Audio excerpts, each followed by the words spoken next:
जय श्री कृष्णा।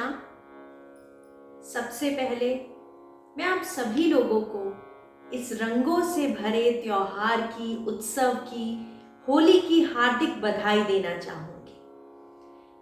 यह होली का पर्व मेरे ठाकुर जी को और मेरी राधा रानी को अत्यंत प्रिय है, तो क्यों ना इस रंगों के उत्सव को और रंगीन किया जाए। श्री राधा रानी और मेरे इष्ट श्री ठाकुर जी बांके बिहारी जी किस प्रकार उन्होंने होली का उत्सव मनाया, उससे जुड़ी एक प्रिय घटना का आनंद लेते हैं। एक बार एक व्यक्ति दुबई से 2 इत्र की शीशी लेकर वृंदावन आया। वृंदावन में आकर सर्वप्रथम उसकी चाह हुई कि वह श्री हरिदास जी महाराज से मिले, और वह दोनों इत्र की शीशियां लेकर श्री हरिदास जी महाराज के पास पहुंच गया। और वहां जाकर श्री हरिदास जी महाराज को उसने दंडवत प्रणाम किया और दोनों इत्र की शीशियां हरिदास जी महाराज के हाथ में थमा दी। परंतु उस समय महाराज जी प्रभु चिंतन में लीन थे, प्रभु भक्ति में लीन थे। उन्होंने वे दोनों शीशियां तुरंत पकड़ ली और कुछ ही क्षणों बाद उन्होंने दोनों की दोनों शीशियां मिट्टी में उड़ेल डाली।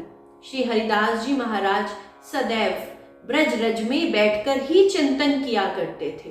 जब उस व्यक्ति ने यह देखा कि महाराज जी ने इतनी महंगी इत्र की शीशियां मिट्टी में उड़ेल दी, उसे बहुत तकलीफ हुई, बहुत क्रोध भी आया। उस व्यक्ति का मुंह उतर गया और आसपास जो लोग थे वह भी देखते रह गए कि हरिदास जी महाराज ने यह क्या किया।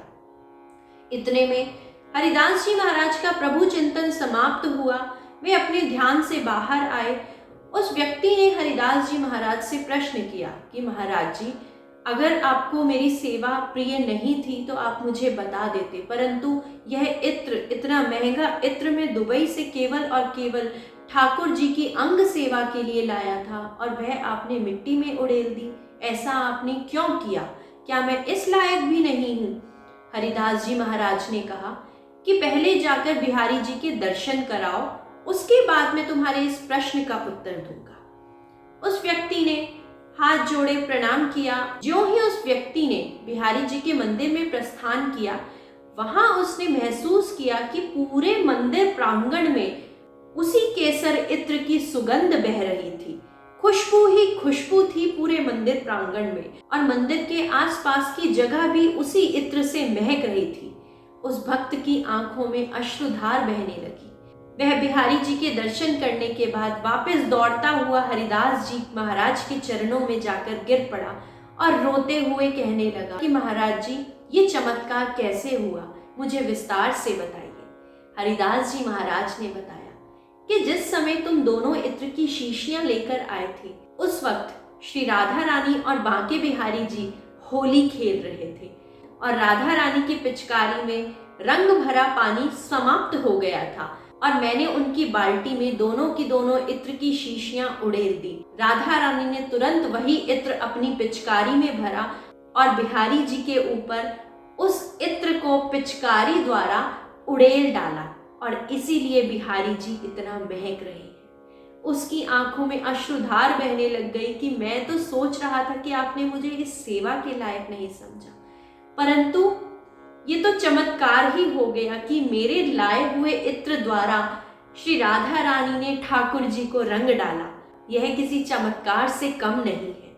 वह व्यक्ति अपना काम धाम सब कारोबार छोड़कर हरिदास जी, बांके बिहारी जी और राधा रानी के चरणों में लीन हो गया। यह कोई कहानी नहीं है, यह एक वास्तविक चमत्कार है जो श्री हरिदास जी महाराज जी द्वारा हुआ।